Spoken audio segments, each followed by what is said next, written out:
So behind me is, I don't know, sometimes when I'm out in the rural parts of the world, 5 and 10 acres look about the same. And that's what I'm looking at here behind this fence. I've been traveling this road right behind the camera pretty much every day for the last few months.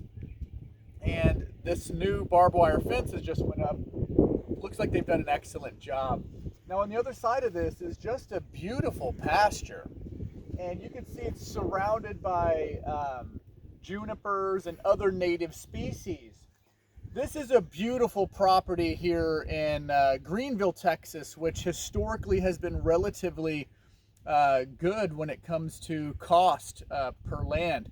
But here in the North Texas, Dallas, Fort Worth area, with the influx of Californians and other folks from around the country due to COVID and other issues, the price of land is skyrocketing.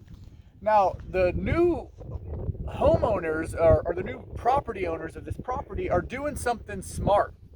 If you can see way back there, I could count 1, 2, 3, 4, 5, 6 beehives. So here in Texas, it's a rural place in lots of Texas. And if you get a certain number of hives or a certain number of head of cattle or sheep or something like this, you can get an agricultural exemption to help you save on taxes. So you can have 100 acres and just pay a few $100s a year in taxes. That's a really smart thing they did in this beautiful 5-10 acre plot that's right here.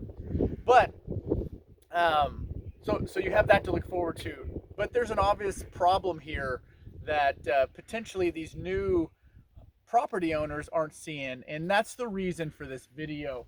If you could see, they keep those pasture extremely manicured. And this has been this way at least for the last few months. They're probably very excited coming out here. I think I saw them on their mower at one point. There's no infrastructure here, so there's no building.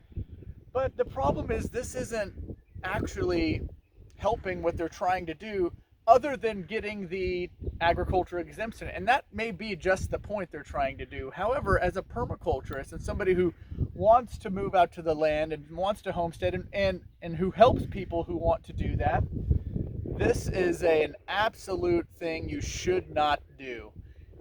By keeping this grass so manicured, they're cutting down and encouraging the short growth and short flowering of the herbs and the forbs that are going to naturally show up in this pasture, even if it's competing with this Bermuda and St. Augustine. So if you're in this scenario and you're going out and purchasing property, please leave an area more than just a wide. I mean, that tree line is pretty slim. It's maybe 1 or 2 trees thick. So yes, there are flowers on those trees, which will help the bees.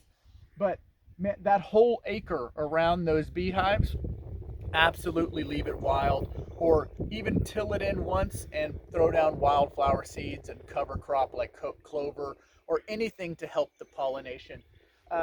Don't starve your bees out, and don't do something like this, and make some really good decisions. And obviously take a permaculture design course, and it will help you make these good decisions when you buy your property. Bless you in the name of Jesus. We'll see you next time.